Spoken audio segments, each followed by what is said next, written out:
Welcome to The Witch's Tales, where you will be immersed in stories of mystery, magic, and drama. Prepare yourself to face unexplained mysteries, bizarre phenomena, and strange adventures that will keep you glued to your eyes. With a captivating voice, we will take you into the world of thrilling stories, where truth and legend collide, making you wonder if everything is really just fiction. The ancient curse, unraveled in the rain, a story of lost souls. Fears things I hadn't shared with anyone. The realization was terrifying. Could I really be the one tormenting myself? The thought lingered in my mind, but I dismissed it as impossible. There was no way I could be sending myself those messages. I wasn't even aware of doing it. After my session with the psychiatrist, I'd tried to go back to my normal life. I went back to school and tried to focus on my studies, but the messages kept coming. They knew everything, every little detail about my life, things that I hadn't even thought about in years. The stalker's words started to sink deeper into my thoughts, pushing me further toward the edge. I was losing my grip. My mind kept circling back to the idea that maybe, just maybe, I had no control over my actions anymore. I tried to ignore the messages. I really did. I even went so far as to turn off my phone for a few days. It felt like a small victory when I didn't get a single message for 2 days straight. But when I finally turned it back on, it buzzed almost immediately with a new text. You thought you were free, but you never really are. I couldn't take it anymore. I spent hours staring at the screen, the weight of those words pressing down on me. My life had become a waking nightmare, and there was nothing I could do to stop it. I started to feel like I was being pulled into something I couldn't escape, as if I was losing myself piece by piece. Then one evening, something happened that would change everything. I was at a friend's house trying to distract myself. My phone had been on silent for most of the day, and I was relieved to not have any new messages. But as I sat in the living room, trying to laugh at their jokes, my phone vibrated on the coffee table. I didn't look at it immediately. Part of me was afraid to, but when my friend picked it up, a wave of dread rushed through me. "Hey, Sarah, do you know this number? It's on your phone and the message is weird." I froze, my heart sinking. "What does it say? You'll never truly be alone. We're always with you." My friend read aloud, clearly confused. I grabbed the phone from her, my hands shaking. The number was unfamiliar, but there was something off about it. The text was too familiar. It was something the stalker would say, but there was no mention of any of the usual details. It wasn't like the others. I couldn't ignore it any longer.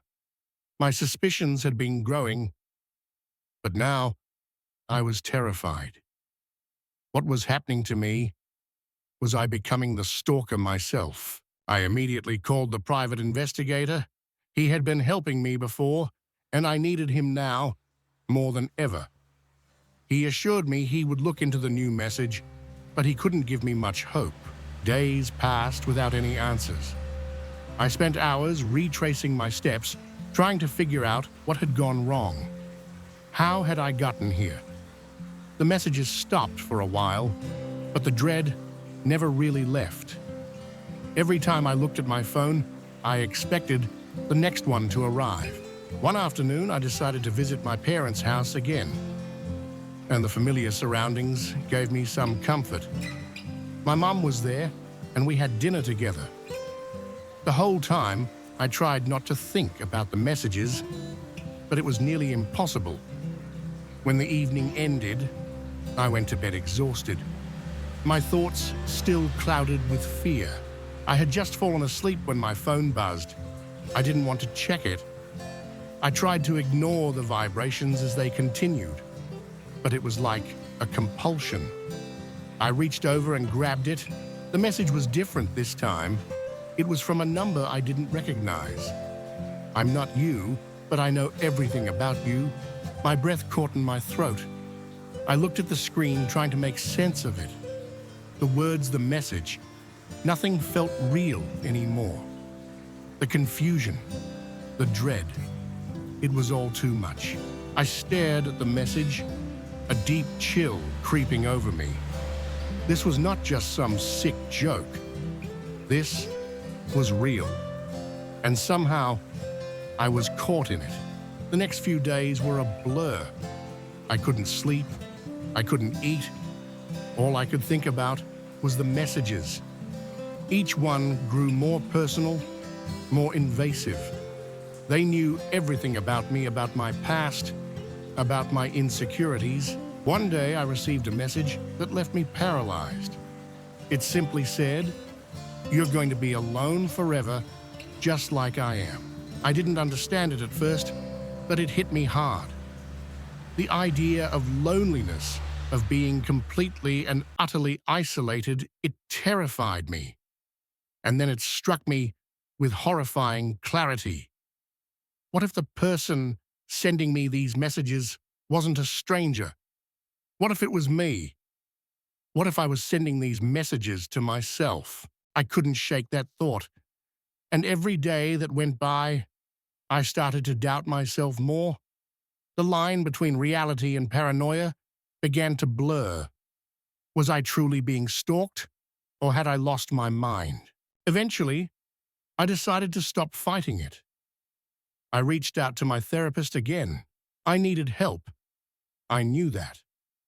I couldn't keep going like this. There was a way out, but I had to confront my fears first. After weeks of therapy, I finally got a breakthrough. My therapist suggested I might be experiencing dissociation. My mind was splitting from my emotions to protect me from something I couldn't deal with consciously. The messages weren't coming from a stalker at all. They were coming from the deepest, darkest corners of my mind. That revelation hit me harder than anything else. I felt like I was losing control of my own identity, trapped in a cycle I couldn't escape. But I wasn't ready to accept it completely. I kept fighting it, trying to believe that I was being stalked, that someone else was responsible for what was happening to me. Weeks passed.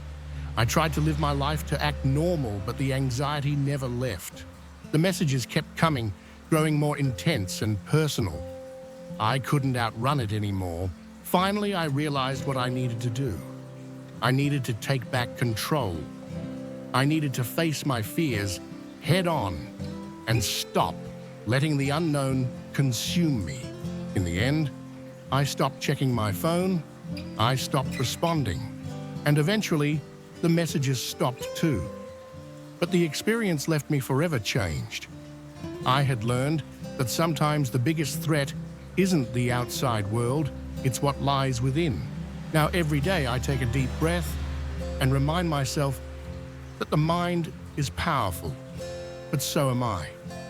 I can face whatever comes, even if I don't always understand it. Because sometimes the scariest things aren't the monsters under the bed, they're the ones inside our own heads. A sense of responsibility urged me to check. I walked across the creaky wooden floors, my footsteps too loud in the otherwise silent cabin. As I approached the bedroom, the tapping came again, persistent, rhythmic. I peered through the frosted window, but all I could see was the thick blanket of snow outside the world, reduced to a blur of white. No movement, no figure, just the endless storm and the eerie silence of the forest beyond. I waited for a moment, wondering if my mind was playing tricks on me. The wind howled louder, now rattling the window panes, but the tapping had stopped. I told myself it was just the wind, a stray branch brushing against the glass, and turned to leave. But then tap, tap, there it was, again unmistakable. My heart skipped a beat. Whoever or whatever was out there had not only been watching, but was clearly trying to get my attention. I felt a wave of unease wash over me. My instincts told me to lock the door to barricade myself inside, but there was something inside me that refused to run from it. Steeling myself, I reached for the door handle. My fingers brushed against the cold metal, sending a shiver up my spine. I opened it slowly, inch by inch, my breath caught in my throat, preparing for whatever might come next. Nothing. Just the cold, still night. The world outside looked eerily still, save for the swirling snow. I could barely see more than a few feet ahead, and the darkness beyond seemed to stretch into eternity. I stepped outside, the chill biting at my exposed skin. The snow crunched beneath my boots as I cautiously made my way around the cabin, my flashlight cutting a narrow beam through the storm. The tapping had stopped, and yet the silence felt louder than the storm itself. It was like I was walking in a dream, each step reverberating in my chest. But there was nothing.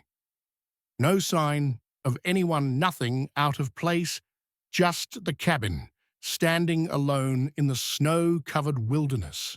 I turned to head back inside, shaking my head at myself for overreacting.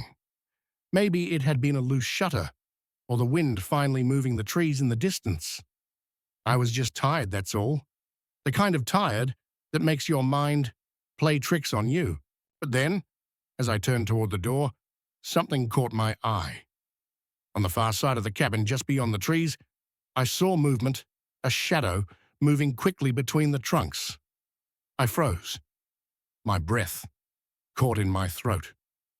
My mind raced, trying to make sense of what I had seen. It couldn't be. There was no one out here. I rushed back to the door, my pulse pounding in my ears, my hand trembling as I fumbled for the handle. The door clicked shut behind me, and I locked it with a sense of finality. Inside, the warmth of the fire did little to calm my nerves. I sat on the couch, staring into the flickering flames, my mind racing. What was happening? Who or what had been out there? I had come here for peace, for solitude. I needed the break, the isolation. But now, all I felt was dread creeping up my spine, gnawing at the edges of my thoughts. I glanced nervously toward the windows, the snowstorm outside seeming to grow more oppressive with each passing minute. The clock ticked, the minutes slipping by unnoticed. But the tapping wouldn't leave my mind. It haunted me, echoing in my thoughts, refusing to let go. I couldn't sleep, couldn't relax, knowing that something or someone was out there waiting for me. The storm raged outside, but inside the cabin, the silence felt heavy. I glanced at the clock, 2:37 a.m. The wind outside howled, but it was quieter now, as if the storm itself was holding its breath. That's when I heard it again. Tap, tap. This time, louder. Closer. I grabbed the flashlight from the table and made my way to the window, my heart racing in my chest. There on the other side of the glass, I saw a figure standing just beyond the tree line, barely visible in the swirling snow. The figure was tall, dressed in dark clothing, but their face was obscured by shadows. They were watching the cabin. I stumbled back, my breath coming faster. Who were they? What did they want? I couldn't make sense of it. My pulse hammered in my ears, and my hands shook as I reached for the phone on the table. No signal. I paced the cabin, staring at the front door, knowing that whoever was out there had already seen me. They knew I was here. I grabbed my coat, slipping it on, quickly determined to get out of there. I had to leave. I couldn't stay here not knowing what was happening. I rushed to the door and yanked it open, my eyes darting around the yard. But the figure was gone. The storm outside had picked up again, the wind howling like an animal in pain. But everything was still. I stepped out cautiously, my boots crunching on the snow as I scanned the area. No sign of the figure, no sign of anyone. I moved slowly around the cabin, walking a circle, trying to gather my bearings, trying to make sense of what had just happened. The woods around me were thick and impenetrable, but there was something else now. A feeling. A presence. I turned toward the forest, feeling the weight of it on me, and that's when I saw it. A light in the distance, faint but unmistakable, moving through the trees. Someone was out there. Someone was following me. My stomach dropped. Fear took hold, like a vice squeezing tighter with each step I took. I turned and ran back toward the cabin, slamming the door behind me. I stood there trembling, listening to the storm rage outside, the wind beating against the walls. The silence inside was deafening, but I could feel it, the eyes watching me. I had come here to escape, to be alone. But in the end, I had found only terror. And the worst part, I wasn't sure if it was real or just my mind breaking under the strain. Took the key quickly, making my way to the door. The hairs on the back of my neck stood up, and I couldn't shake the feeling that something wasn't right. As I stepped into the cold, damp night, I tried to ignore the unease gnawing at me, but it lingered. Room 7, the key said, as I trudged toward the building. The rain was coming down harder now, but it wasn't enough to wash away the strange tension in the air. The motel was more run down than I had expected, and with each step, I felt the weight of the isolation pressing in. Room 7 was at the far end of the row, the door barely hanging on its hinges. I pushed it open, the rusty hinges screeching in protest. Inside the room was dimly lit with peeling wallpaper and a musty smell that made me gag. The bed had a lumpy mattress, the sheets stained yellow with age, and the curtains were drawn so tightly that no light seemed to penetrate. I sighed and threw my bag on the bed, too tired to care about the state of the room. I locked the door behind me just to feel some semblance of safety and took a seat on the edge of the bed, trying to calm my racing thoughts. But even the small comfort of being off the road couldn't ease my anxiety. The room was silent, save for the steady hum of the neon sign outside, flickering in the rain. I turned on the TV, but all it showed was static. I tried to distract myself, scrolling through my phone, but it didn't help. The uneasy feeling lingered, creeping up my spine with every passing second. Something about this place felt wrong, like I wasn't supposed to be here.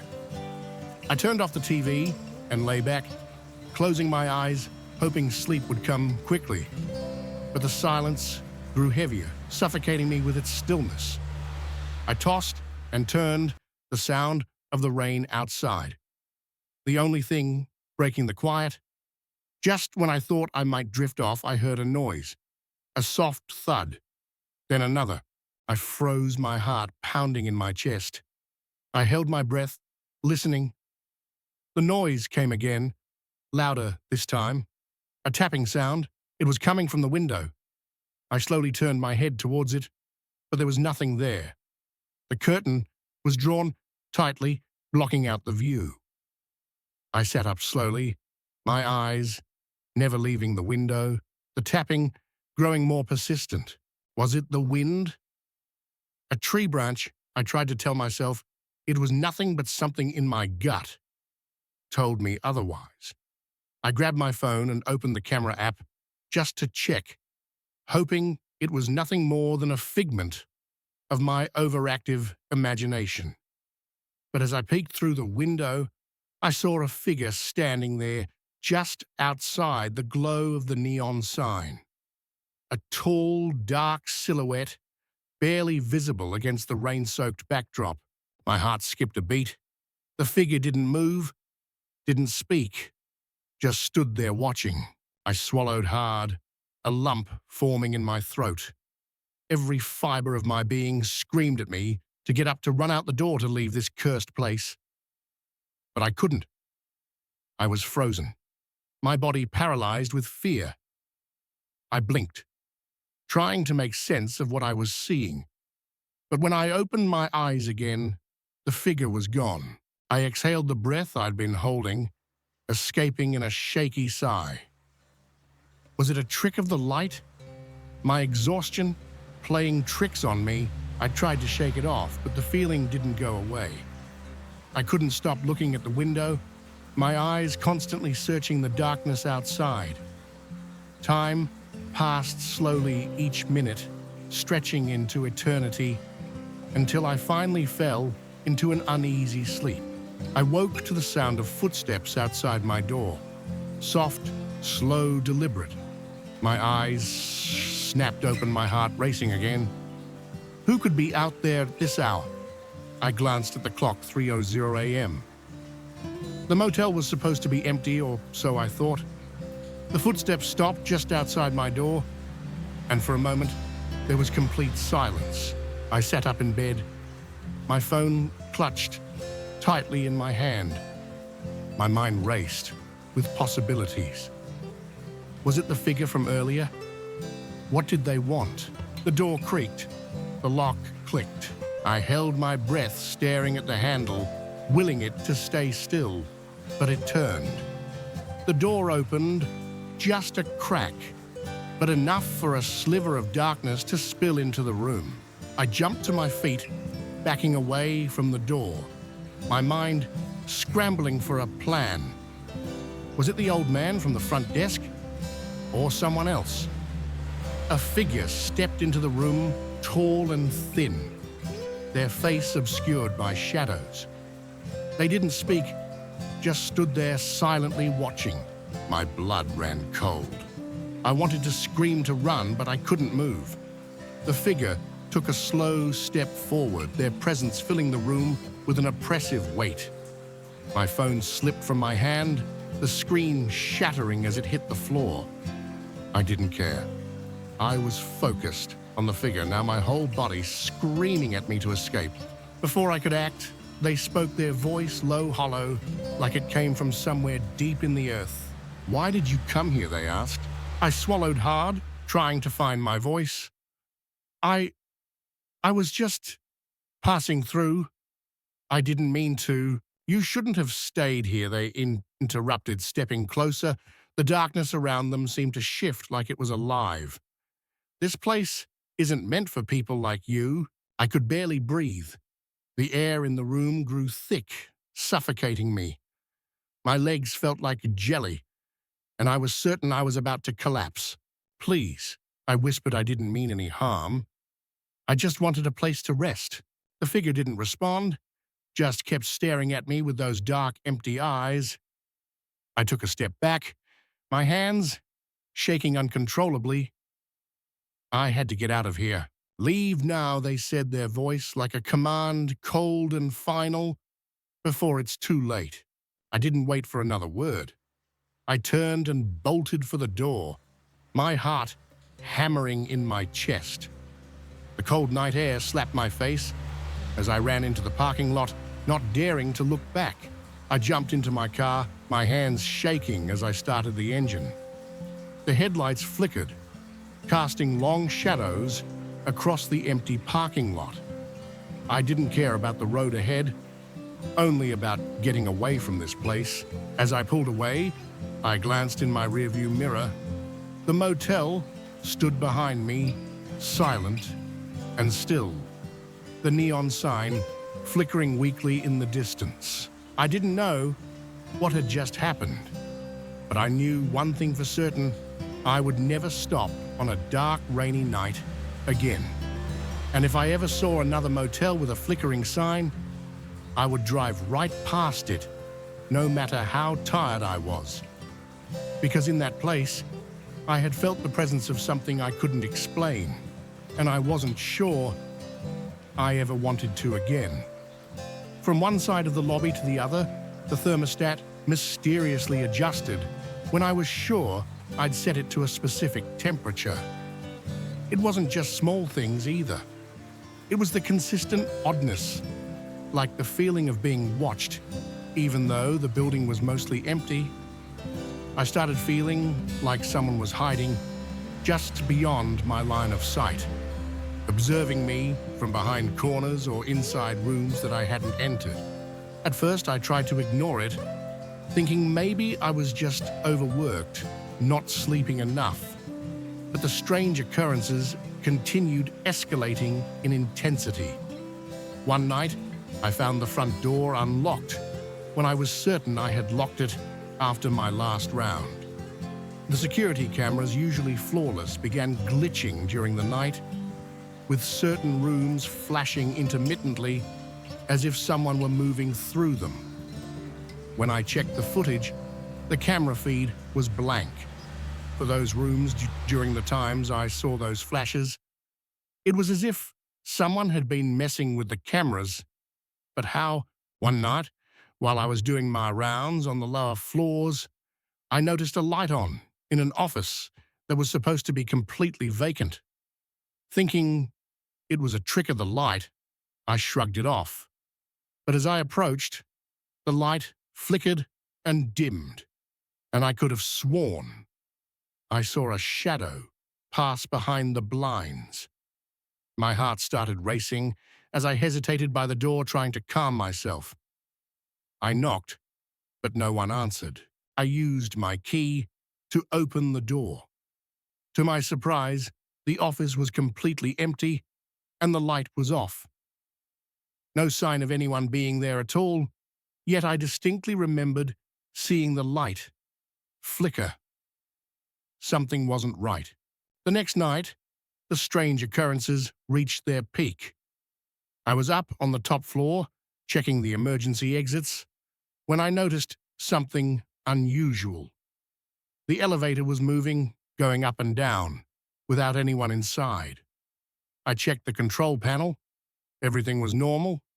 The elevator was acting like it had a mind of its own. The hairs on the back of my neck stood up, and I knew I had to investigate. As I approached, the elevator door opened on its own. There was no one inside, but the smell of burnt rubber lingered in the air. I stepped inside, feeling the hair on my arms rise. My pulse quickened, and I could barely breathe as the doors suddenly slammed shut. The elevator began to descend, but it didn't stop at any of the floors I expected.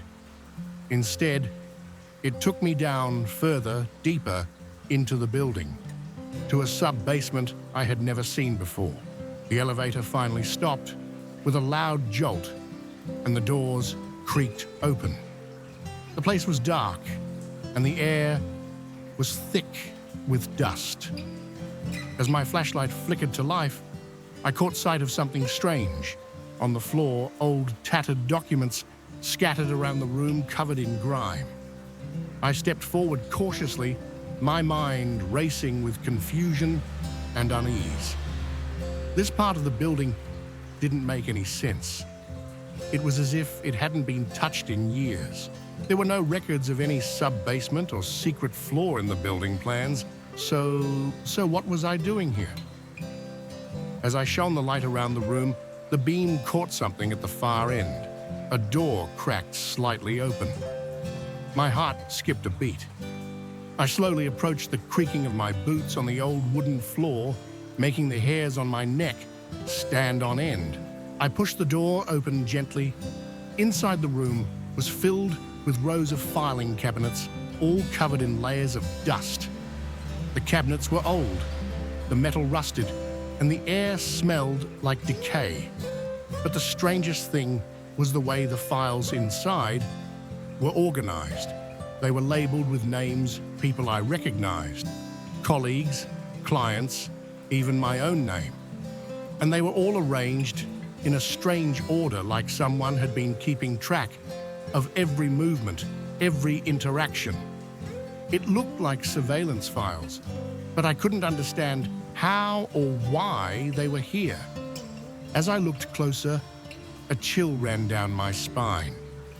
One file in particular caught my eye. It was labeled with my name, but the date on it was from years ago, before I had even started working at Crescent Tower. My hands trembled as I pulled it from the drawer, flipping it open. Inside, there were detailed notes, reports, and photographs of my daily activities. Things I hadn't noticed.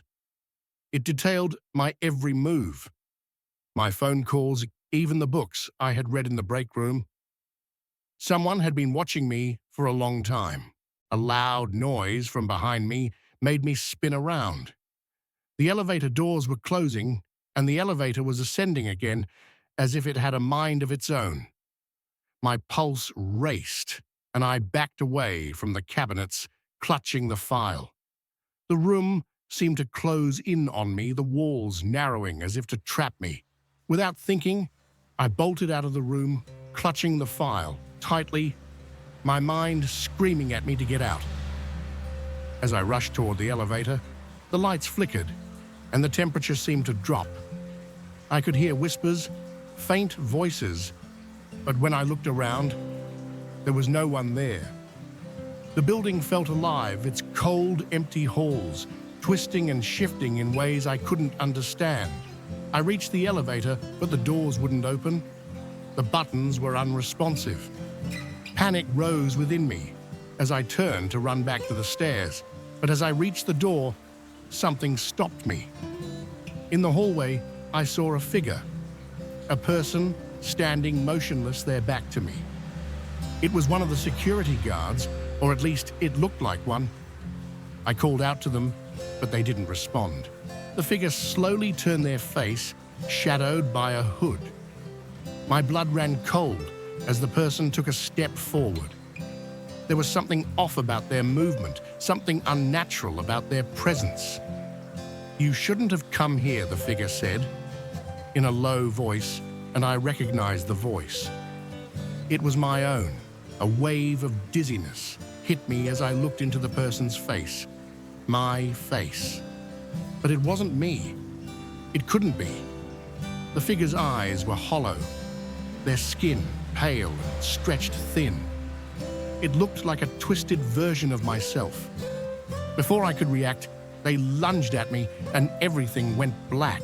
When I woke, I was lying on the cold floor of Crescent Tower, the file still clutched in my hand. The building was silent again, but it wasn't empty. The lights were out the windows, dark, and the hum of fluorescent lights was replaced with an eerie silence. I tried to stand, but my legs wouldn't move. Everything felt wrong, like the building itself had turned against me. The last thing I remember before everything went dark again was the sound of footsteps echoing down the empty halls. Response. I tried calling again and again, but it was the same every time voicemail. I felt utterly isolated in that big house, my only company, the relentless knocking that continued through the night, that, as the day wore on, I became more and more unsettled. The knocking didn't stop, it only grew louder, more insistent. I even started hearing it in different rooms, closer and closer, as though something was trying to get out. My mind raced, trying to find a logical explanation. Could it be rats' pipes expanding and contracting? No, this was different. The rhythm, the urgency, it was too deliberate. By the time evening rolled around, I couldn't take it anymore. I needed answers. I grabbed a flashlight and made my way back to the basement. The knocking was deafening now, vibrating through the walls, as if something was trapped, desperate to get out. I shone the flashlight around the room, but all I saw was the same clutter, the same forgotten furniture, and the heavy darkness. Then my eyes landed on the door again. The door behind the crates. I approached it cautiously this time, my breath catching in my throat. The symbols carved into the wood glowed faintly in the light, like they were alive, pulsing with some unseen energy. As my hand hovered over the padlock, I hesitated. What if I was making a huge mistake? But then the knocking grew louder, almost furious. It felt like it was calling to me, pushing me toward the door. I took a deep breath and unlatched the padlock. The door creaked open with a sound that sent a chill down my spine, revealing a narrow passageway leading deep into the darkness. The air that wafted out was cold and damp, carrying with it a scent of decay that made my stomach churn. I stepped inside the beam of my flashlight, shaking in my hand as I moved down the dark corridor. The passage was narrow and claustrophobic, and the walls seemed to close in on me the further I walked. The knocking continued louder now, like something or someone was right behind me. My heart pounded in my chest, each step echoing in the silence. I could hear my own breathing, shallow and quick as I pressed on, determined to uncover what was behind this mystery. As I turned a corner, my flashlight flickered, and for a moment, I thought I saw something move in the shadows. I froze my heart, skipping a beat. But when the light steadied, there was nothing there. I wasn't sure if it was my mind playing tricks, or if something was truly lurking in the dark. I finally reached the end of the passage, where the corridor opened into a small room. The air in here was thick and stale, almost suffocating. The walls were lined with old wooden shelves, filled with more dusty boxes and forgotten trinkets. But at the center of the room there was a large, old-fashioned mirror, its surface cracked and covered in grime. And standing in front of it, reflected in the mirror, was a figure. I froze my blood, running cold. The figure was tall and thin, just like the one in the photographs I had found earlier. It was wearing a long coat, its face obscured by her shadows. But I could feel its gaze, even though I couldn't see its eyes. It was watching me. I stumbled backward, my mind screaming at me to turn and run. But the figure didn't move. It simply stood there, its presence filling the room with an oppressive weight. I could hear my own breathing, ragged and frantic, as I tried to make sense of what was happening. What did this thing want? And why was it here in Emily's house? Before I could react, the knocking returned. But this time, it wasn't coming from the walls or the door. It was coming from the mirror. I stepped closer, drawn by some force I couldn't explain. The surface of the mirror rippled like water, and for a moment, I thought I saw something moving behind the glass. The figure in the reflection stepped forward, its hands pressing against the mirror as if trying to break through. I reached out my fingers, trembling as I touched the cold surface of the mirror. As soon as I made contact, everything changed. The room seemed to tilt, and the walls began to close in on me. The mirror's surface shimmered, and in an instant, I was no longer standing in Emily's house. I was somewhere else, somewhere dark and cold, surrounded by the sound of distant whispers. The world around me seemed to shift, and I found myself in a place that defied all logic. The air was thick with the scent of decay, and shadows moved in the corners of my vision. The knocking continued, echoing through the vast emptiness of the space. I wanted to scream, but no sound came.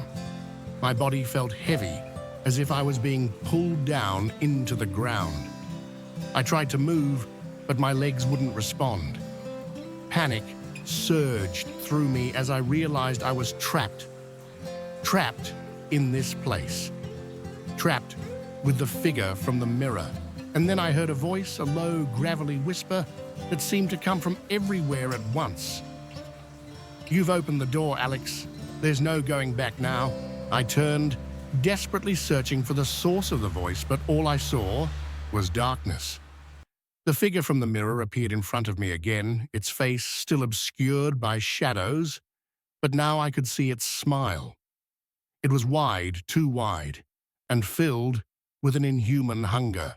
"You're one of us now," the voice said, growing louder. "You'll never leave. You'll never escape." The last thing I saw before the world went dark was the figure reaching out its hands, becoming claws, and I felt them wrap around me, pulling me deeper into the darkness. And then there was nothing.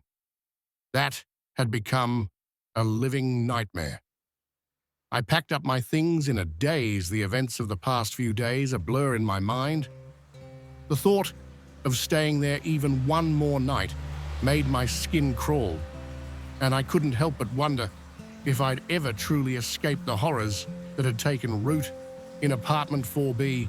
As I walked out of the building for the last time, I glanced at the now quiet and still complex, but I knew something dark still lingered there. I couldn't explain it, but I felt a presence watching me from the windows, as if the building itself was alive, feeding off the fear it had created. It was a place that had become so much more than just an apartment complex. It had become a portal to something far darker. I didn't look back as I drove away, but the images of what I had seen, the mass of writhing tentacles, the glowing eyes, the man's wife, haunted me every mile I put between myself and Cherry Grove. Even though I was gone, I couldn't shake the feeling that it was still following me, that something was lurking, waiting for the next place to call its home. That night, I found myself driving aimlessly, not sure where I was going. I didn't care anymore. I just needed to be somewhere far, far away from that apartment, from those sounds, from whatever it was that had consumed the couple in 4B. But as the sun set and the darkness crept in, I felt the fear begin to rise again. Every quiet town I passed, every street that appeared on my GPS, made me feel more and more like I was running from something I could never outrun. The world felt smaller, more claustrophobic, as though I was being funneled into a corner I couldn't escape. And then, just as I thought I might find a safe place, my phone buzzed. It was an unknown number. I hesitated before answering, but the weight in my chest told me I had no choice. "Hello," I said, my voice shaking slightly. A long pause followed. "Are you running too?" The voice asked, a chilling whisper that seemed to come from nowhere, yet everywhere at once. My heart stopped in my chest. I knew that voice. It was the voice from 4B, from the strange man in the doorway. "Who is this?" I managed to croak my voice barely above a whisper. The line went silent for a moment, and then the voice returned, barely audible. "We'll find you wherever you go," it said. "You can't escape it. It's already inside you." I slammed the phone down my hands, trembling as the reality of what I had experienced began to fully set in. What had I unleashed? What had I witnessed in 4B? In the days that followed, I moved from one hotel to another, trying to keep ahead of whatever was stalking me, but it never felt far behind. The whispers would come, the shuffling would start again. Even in my safe, anonymous hotel room, I could hear the sounds echoing through the walls. The images, the symbols, the nightmares. They never stopped.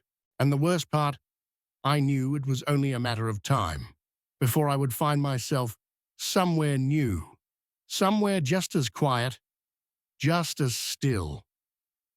And the knocking would start again. Because some doors once opened can never truly be closed again. I'm writing this now in another hotel somewhere in a town I don't know. The GPS led me here, but I know I'm being watched. I'm not sure who or what is behind it all, but I know that I'm part of something now, a story that's been told over and over again, a cycle that can never be broken. If you're reading this and you find a place like Cherry Grove or a door you're tempted to open, don't. Some knocks should never be answered. Some things should remain behind closed doors, no matter how loud they knock. And no matter how tempting it seems, never ever look too closely at the symbols. Because once you see them, once you hear the knocks, there's no turning back. The cycle will find you, and it will never let you go. And remember this, no matter where you run, no matter how far you go, it will always be there, waiting, watching, knocking. Her voice was tight with unease as she whispered, and I could feel my stomach twist in response. I shook my head at a loss for words. The room before me looked like something straight out of a mad scientist's lair or a Victorian-era medical horror show. Against every instinct I had, I stepped into the room for a closer look. The shelves were filled with jars containing specimens, organs, tumors, things I couldn't even begin to identify. Scattered among them were old medical instruments, their metal dulled with age, but still wickedly sharp. In one corner of the room, a bookshelf stood filled with leather-bound volumes. I pulled one out, and as I did, a cloud of dust erupted into the air. I coughed, trying to wave it away, and glanced at the title stamped in faded gold leaf experimental procedures in human enhancement. Alex, I don't like this. Sarah said, her voice barely a whisper from the doorway. We should seal this back up and pretend we never found it. I knew she was right. Everything about this place felt wrong. But curiosity, it got the better of me. I told her, let's just take a quick look through some of these books. Maybe we can figure out what this place was used for. That decision would haunt me for the rest of my life. Over the next few days, we spent hours in that room, poring over the old texts and examining the specimens. The books detailed horrific experiments, attempts to push the boundaries of human physiology through surgical and chemical means. Many of the procedures described made my stomach churn, but I couldn't stop reading. Sarah, however, was less enthusiastic. She complained of headaches and nausea, which we initially chalked up to the dust and the disturbing nature of what we were uncovering. But as the days went on, her symptoms worsened. It started with a persistent cough that kept her up at night, followed by a low-grade fever that steadily climbed. I wanted to take her to the doctor, but she insisted it was just a bad cold. A week after we discovered the hidden room, I woke to the sound of Sarah retching in the bathroom. I rushed to check on her, only to find her hunched over the toilet, coughing up blood. That was it. I helped her to her feet and said, "We're going to the hospital. Now." The emergency room was a blur of tests and worried doctors. Sarah's condition baffled them. Her white blood cell count was through the roof, but they couldn't identify the infection. Her lungs showed signs of severe irritation, but there was no apparent cause. As I sat by her hospital bed, watching her struggle for each breath, a terrible realization began to settle in. The hidden room, the experiments, Sarah's mysterious illness, they had to be connected. I rushed home, determined to find answers in the old medical texts. As I flipped through page after page of gruesome experiments, I found a section on airborne pathogens. The researcher, whose name had been carefully obscured, wrote about creating a supreme illness that would target the respiratory system and bloodstream simultaneously. My blood ran cold. As I read the symptoms, they matched Sarah's exactly. I grabbed as many books as I could carry and rushed back to the hospital. The doctors were skeptical at first, but as I showed them passage after passage describing Sarah's exact condition, they began to take me seriously. This is unlike anything I've ever seen. the lead physician said, frowning at the old text. If this is accurate, your wife has been exposed to a pathogen that was engineered over a century ago. I'm not sure our modern treatments will be effective. The next few days were a nightmare of experimental treatments and anxious waiting. Sarah's condition continued to deteriorate. Her skin took on a grayish pallor, and dark veins stood out in stark contrast to her ashen complexion. She drifted in and out of consciousness, sometimes screaming about shadows in the corners of her room. I never left her side, poring over the old books, desperate for any clue that might save her. Then, on the third night, as I was about to give up hope, I found it. A formula for an antidote scribbled in the margins of one of the texts. The ingredients were bizarre, a mix of common herbs and exotic compounds I'd never heard of. But at that point, I was willing to try anything. I presented the formula to Sarah's doctors. They were hesitant, warning me about the risks of using an untested treatment from a century-old book.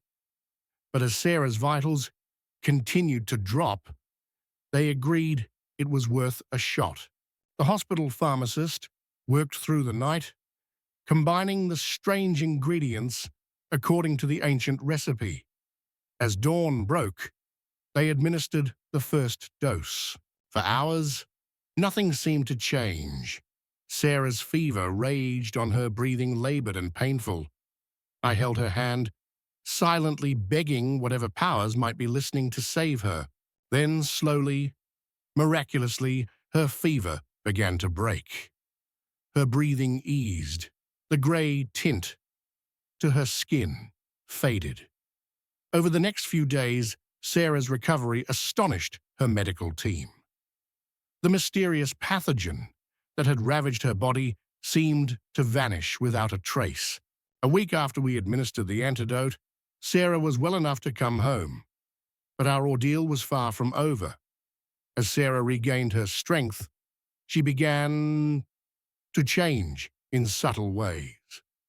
Her reflexes became preternaturally quick. Her mind seemed sharper, processing information at an incredible speed. And sometimes, when she thought I wasn't looking, I could swear her eyes flickered with an otherworldly light. We sealed up the hidden room, pouring concrete over the entrance to ensure it would never be opened again.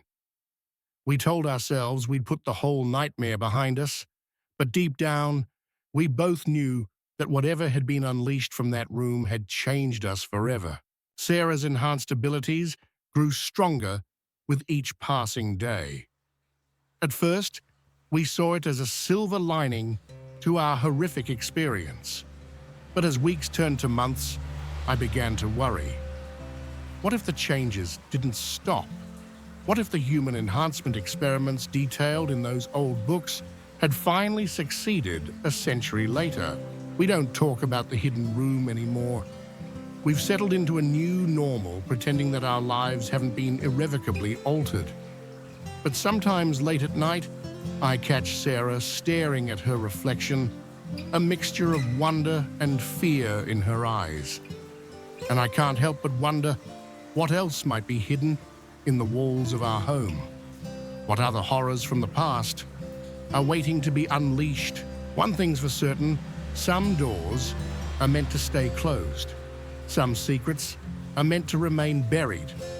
And sometimes the quest for knowledge comes at a price too high to pay. As I watch Sarah grow stronger, faster, and more brilliant each day, I can't shake the feeling that we've only scratched the surface of the terror lurking beneath our feet.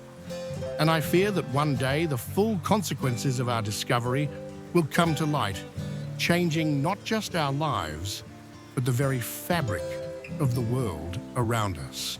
The moment I stepped into Emily's apartment, I knew something was terribly wrong. The furniture was all different. The walls were painted a color I'd never seen before, and the air was thick with a scent that didn't belong.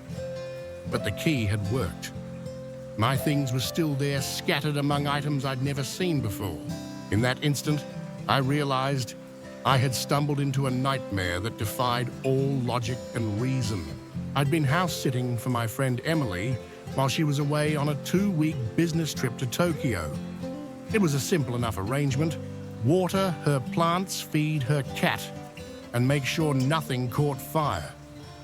The apartment was in a nice part of town, much fancier than my own place, and I'd been enjoying the chance to live somewhere a bit more upscale, even if only temporarily. Everything had been normal for the first week and a half. I settled into a routine, working from the apartment during the day and enjoying the big screen TV and comfortable couch in the evenings. Emily's cat, Mr. Whiskers, had even warmed up to me, curling up on my lap as I watched late-night reruns. But then came that fateful morning. I'd gone out for a quick coffee run. Nothing unusual, just a quick trip. I was gone for maybe 20 minutes. When I returned, I inserted the key into the lock, heard the familiar click, and pushed the door open. The first thing that hit me was the smell. Emily's apartment always had a faint scent of lavender, thanks to her fondness for scented candles. But now, the air was thick with the scent of cinnamon and something else spicy, almost medicinal. I blinked, convinced for a moment that I'd somehow entered the wrong apartment. But no, this was definitely the right floor, the right door number, and there on the coffee table was my laptop, right where I'd left it.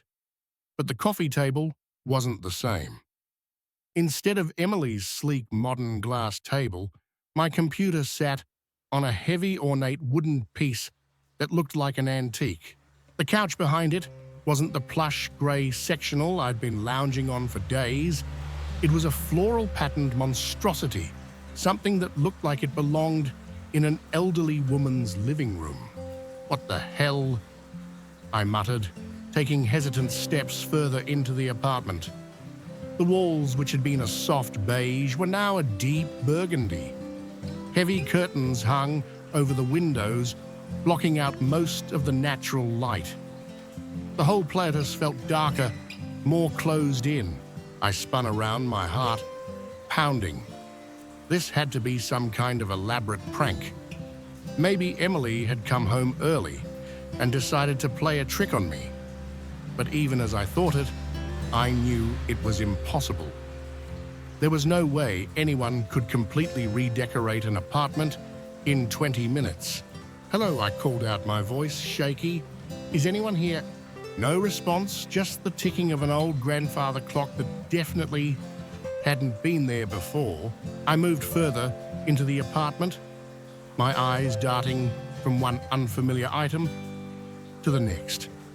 Emily's modern art prints had been replaced with oil paintings in heavy gilt frames. The sleek kitchen appliances were now vintage models that looked like they were from the 1950s. But among all these strange new items, I kept spotting things that belonged to me. My jacket hung on an unfamiliar coat rack. My book lay on a side table I'd never seen before. It was as if my possessions had been scattered throughout this bizarre alternate version of Emily's apartment. I pulled out my phone to call Emily, or maybe even the police, but there was no signal. The Wi-Fi wasn't working either. I was cut off. That's when I heard it, a soft meow from the bedroom. Mr. Whiskers. With a sense of relief, I rushed to the bedroom door. At least the cat was still here, something familiar in this sea of strangeness. I pushed the door open and froze. The bedroom had changed too. The modern platform bed was gone, replaced by a huge four-poster monstrosity draped in heavy velvet curtains. But it wasn't the bed that stopped me in my tracks. There, sitting primly on the edge of the mattress, was a cat. But it wasn't Mr. Whiskers. This cat was massive, easily 3 times the size of Emily's pet. It had long, silky black fur, and its eyes glowed an unnatural shade of green. The cat tilted its head, regarding me with an intelligence that seemed far too human. And then, to my utter disbelief, it spoke. "You're early," it said, its voice a deep, resonant purr. "We weren't expecting you for another hour, at least." I stumbled backward, my mind reeling. This couldn't be happening. Cats didn't talk. Apartments didn't spontaneously redecorate themselves. None of this was possible. I don't understand," I stammered. "What's going on? Where's Mr. Whiskers? Where's Emily's stuff?" The cat stretched languidly, seeming unconcerned by my panic. "Mr. Whiskers? Oh, you mean the small one? He's around here somewhere, probably hiding. He's not very brave, that one." I shook my head, trying to clear the fog in my mind. Maybe I was dreaming or having some kind of mental breakdown. That had to be it. The cat hopped down from the bed and padded toward me. "You really don't know what's happening, do you?" it asked, sounding almost sympathetic. "Sit down, dear. You look like you're about to faint." In a daze, I sank onto an unfamiliar armchair. The cat leapt up onto the arm, its tail swishing back and forth as it studied me. "Let me explain," it said. "This apartment exists in multiple realities. Usually the shift happens when no one's here to notice. But sometimes things don't quite line up. You've stumbled into a different version of your friend's home version from a reality where things are a bit different." I stared at the cat, trying to process its words. Multiple realities, shifts. It sounded like something out of a sci-fi novel. "That's impossible," I said weakly. The cat made a sound that might have been a laugh. "My dear, you're talking to a cat? I think we're well past impossible, don't you?" It had a point. I took a deep breath, trying to calm my racing thoughts. "Okay," I said slowly. "Let's say I believe you. How do I get back to my reality?" The cat's ears twitched. "Well, that's the tricky part. The shifts aren't exactly predictable. It could be minutes, hours, or..." It paused, glancing away. "Longer."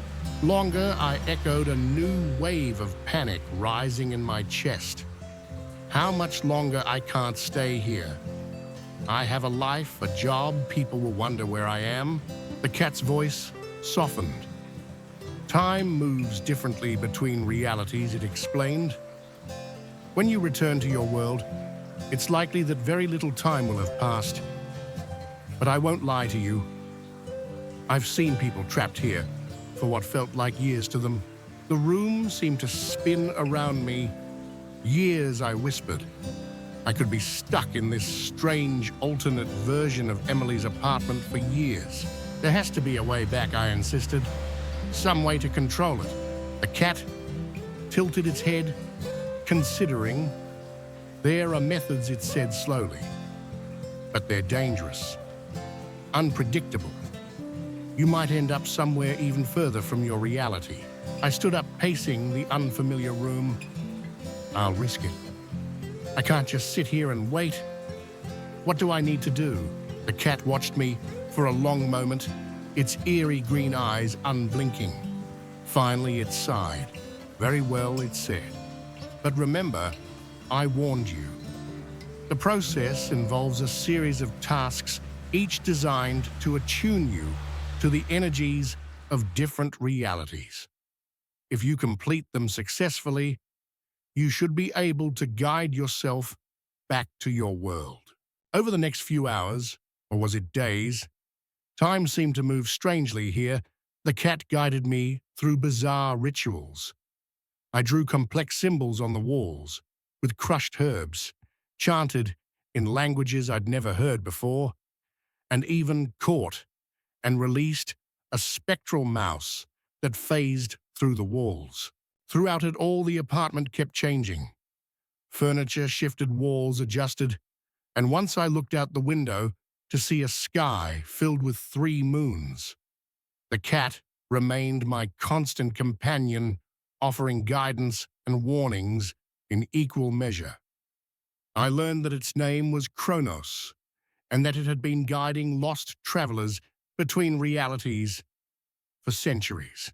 Finally, after what felt like an eternity, Kronos announced that I was ready for the final step.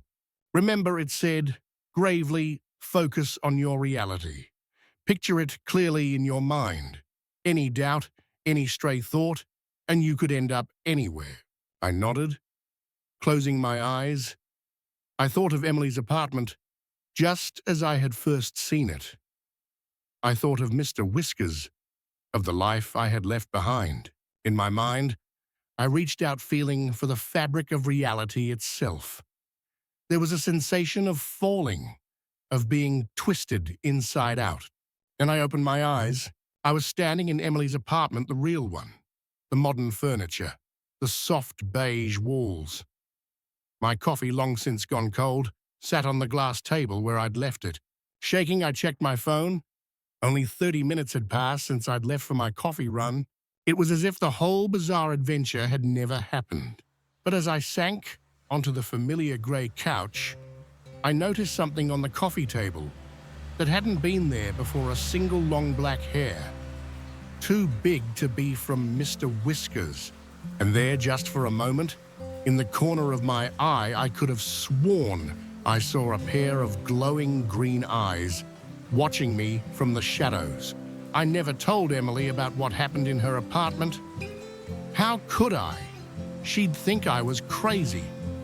But sometimes late at night, I find myself listening for the sound of a grandfather clock that isn't there, or catching a whiff of that spicy medicinal scent. And I wonder how thin is the veil between realities, and what might slip through when we're not looking. I had to stop. The station looked like it was straight out of a 1950s movie. It had that eerie, nostalgic vibe, with a single row of gas pumps sitting under a rusted metal awning, and the convenience store's windows glowed with a sickly fluorescent light. As I pulled up to the pump, I noticed something odd. There were no other cars around. Not surprising given the late hour, but still, it sent a shiver down my spine. I stepped out of my car, the cool night air biting at my skin and shocking me awake. As I started fueling up, I noticed a man watching me through the store window. He was older, with a scraggly grey beard and eyes that seemed to glow under the harsh light. Something about his gaze made my skin crawl, but I chalked it up to my exhaustion and overactive imagination. Once the tank was full, I headed inside to maybe grab some coffee for the road. A bell jingled overhead. As I pushed open the door, the sound way too loud for the quiet night.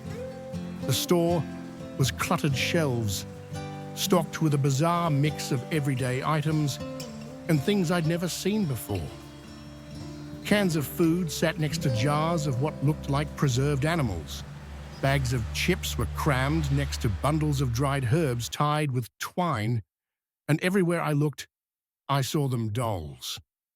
Old-fashioned porcelain dolls with cracked faces and glassy eyes that seemed to follow my every move. The old man was behind the counter, still staring at me with those unsettling eyes. As I approached, he smiled, revealing teeth that were just a bit too sharp. "Welcome to Last Chance," he rasped. "Find everything you need." I nodded, placing my coffee on the counter. "Just this and the gas, thanks." He rang me up slowly, his movements deliberate, almost too careful. As he handed me my change, his fingers brushed against mine. They were ice cold. I jerked my hand back instinctively. The old man's smile widened. "Long drive ahead of you?" he asked. "Yeah," I replied, eager to get out of there, trying to make it to the next town. He chuckled, the sound like gravel in a blender. "Oh, I wouldn't count on that. Folks who stop here tend to stick around for a while." A sense of unease grew in my gut. "What do you mean?" But he just shook his head, still smiling that unnerving smile. "You'll see. Have a safe trip now." I hurried out of the store, the bell's jingle sounding more like a warning than a farewell. As I got back into my car, I saw the old man still watching me through the window. I started the engine and pulled away, breathing a sigh of relief as the gas station disappeared in my rearview mirror. The road stretched out before me, dark and empty. I sipped my coffee, trying to shake off the creepy feeling that place had left me with. I told myself it was nothing, just my imagination running wild. But as I drove, something strange started happening. The landscape began to look eerily familiar. Too familiar. I could have sworn I'd passed the same dead tree, its branches reaching out like gnarled fingers at least twice. And wasn't that the same oddly shaped rock formation I'd seen a few miles back? I checked my GPS, but the screen was blank. My phone had no signal. Panic slowly started to rise in my chest as I realized I had no idea where I was or how long I'd been driving. Then, up ahead, I saw it. The neon sign glowing in the distance. Last chance gas. No, I whispered, this isn't possible. But there it was, the same rusted awning, the same cluttered store. And there, watching me through the window, was the old man, waiting for me. I drove past, my knuckles white on the steering wheel. This had to be a mistake. Maybe there was more than one last chance gas. Maybe I'd gotten turned around somehow. I kept driving, my eyes darting between the road and my rearview mirror. The station disappeared into the darkness behind me, and for a moment, I felt relief. But the relief was short-lived. After what felt like hours of driving, but could have been just minutes, I saw it again. The neon sign. The old man. Watching. I drove past again, my heart pounding in my chest. This couldn't be happening. It defied all logic, all reason. But no matter how far I drove, no matter what direction I took, I always ended up back at that same gas station. On my fifth pass, I was nearly out of gas. I had no choice but to pull in. As I did, I saw the old man emerge from the store, that same unsettling smile plastered on his face. "Welcome back," he called. "Told you folks tend to stick around. What is this place?" I demanded, fear and frustration making my voice shake. "What's going on?" He chuckled, shaking his head. "This is last chance, my friend. For some, it's a way station. For others, well, it's the end of the road." "I don't understand," I said, feeling close to tears. "I just want to leave. Get back on the highway. Go home." The old man's eyes seemed to glow brighter. "Home? And where might that be? Are you sure you even remember?" I opened my mouth to respond, to tell him exactly where I was from and where I was going. But to my horror, I realized I couldn't remember the details of my life before this endless night. Everything before this felt hazy, dreamlike. "What have you done to me?" I whispered. He shrugged, the movement unnaturally fluid. "I haven't done anything. Last chance has a way of simplifying things, stripping away the unnecessary. You're here because you need to be, because you have something to learn, or something to forget." I shook my head, unwilling to accept his cryptic explanation. There has to be a way out. "Please just tell me how to leave." The old man considered me for a long moment, his ancient eyes seeming to peer into my very soul. Finally, he nodded. "There is a way," he said, slowly, "but it's not easy. And once you start down that road, there's no turning back. Are you sure that's what you want?" I nodded eagerly, desperate for any chance to escape this nightmare. He sighed, suddenly looking very old and very tired. "Very well. Go into the store. Behind the counter, you'll find a door. Take it. What happens next, is up to you. Without waiting for further explanation, I rushed into the store. The dolls seemed to watch me as I made my way to the counter, their glassy eyes full of judgment. Behind the counter, just as the old man had said, was a door I hadn't noticed before. I hesitated for just a moment, my hand on the knob. What lay beyond? Was this truly an escape, or just another loop in this endless nightmare? But I knew I had no choice. Whatever waited on the other side of that door had to be better than being trapped here forever. I turned the knob and stepped through. I found myself back on the highway. My car was humming beneath me as if I'd never stopped.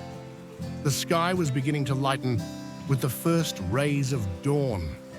My GPS was working again, showing me on track to my destination. For a moment, I thought it had all been a dream, a hallucination brought on by exhaustion and too much caffeine. But then I noticed something on the passenger seat, a small cracked porcelain doll, its glassy eyes staring up at me, and I knew deep down that Last Chance Gas was out there somewhere, waiting for lost souls to stumble upon it. A place where reality bends and time loses all meaning. A place where you might find what you're looking for or lose yourself entirely. I never told anyone about what happened that night. Who would believe me? But sometimes on long drives when the night seems to stretch on forever, I find myself watching the side of the road, waiting, with a mix of dread and strange longing for a familiar neon sign to appear in the darkness. Because once you've been to Last Chance, a part of you never really leaves, and a part of it never really lets you go.